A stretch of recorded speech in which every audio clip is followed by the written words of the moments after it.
20h45 à Paris, dans quelques instants, notre invité. L'invité d'Afrique Soir, donc, un candidat à l'élection présidentielle de mardi au Burundi. Il s'agit de Melchior Ndadaye, le principal rival du président sortant. Melchior Ndadaye dirige le Frodebu, le Front démocratique burundais, un parti créé dans la clandestinité en 86, puis légalisé en 92. C'est un quadra, comme on dit en France, c'est-à-dire qu'il est âgé d'une quarantaine d'années. C'est un civil, il travaille comme cadre dans une banque. Le président sortant, lui, est un militaire. Enfin, c'est un Hutu, le président Buyoya est Tutsi. Certains reprochent à Melchior Ndadaye d'être avant tout le candidat de son ethnie. Voilà sa réponse au micro de Monique Mass. Nous avons créé un parti dans lequel se reconnaissent tous les Burundais qui veulent changer.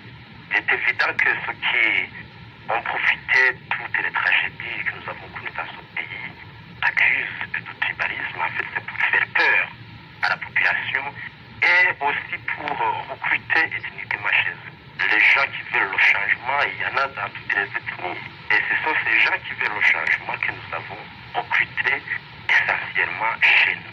C'est normal qu'il y en ait beaucoup de Bahutu parce que c'est la communauté la plus importante du point de vue nombre dans ce pays. L'un des thèmes forts de votre campagne, c'est la démocratisation à la base. Qu'est-ce que vous entendez par là? Le thème fort, d'abord, c'est le changement. C'est parce que nous voulons rompre avec ce passé de tragédie et de dictature.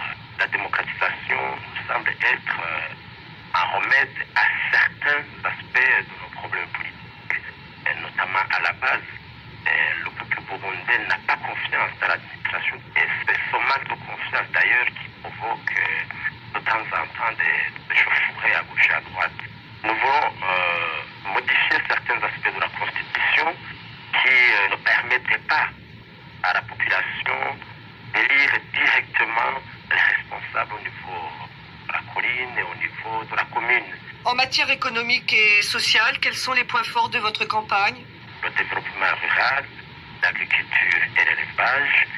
Il y a plusieurs facilités douanières et fiscales que nous allons accorder à toutes les personnes qui investiront à l'intérieur du pays. Et mettons aussi l'accent sur la création des institutions de financement spécialisées dans l'agriculture, dans l'élevage, dans l'artisanat et même dans le logement. En cas de victoire, quelles seraient vos priorités? D'abord, rassurer. Nous allons rassurer les gens, surtout les perdants. Nous allons rassurer également certaines communautés dans ce pays qui malheureusement ont été abusées par une campagne mensongère et divisionniste qui a été menée par le pouvoir. La deuxième priorité sera de mettre en mouvement les différentes réformes visant bien sûr le côté politique, notamment la modification des articles de la Constitution, si du moins nous avons la majorité parlementaire qui nous permet de le faire. Et ensuite, nous allons mettre sur pied des structures administratives dans lesquelles la population ait confiance. Avant même de s'attaquer aux réformes économiques, il faut d'abord que politiquement les institutions soient assises et des institutions dans lesquelles tout le monde ait confiance. Nous allons aussi nous attaquer aux questions qui gênent beaucoup de Burundais, c'est-à-dire les questions de sécurité, les questions de défense. Et ces questions, nous allons nous en occuper avec les intéressés eux-mêmes, c'est-à-dire les gendarmes, les policiers, pour mettre ensemble une série de mesures permettant de rassurer tout le monde. Bien, ceux qui habituellement se reconnaissent dans ces corps-là et ceux qui habituellement ont plutôt peur de ces corps.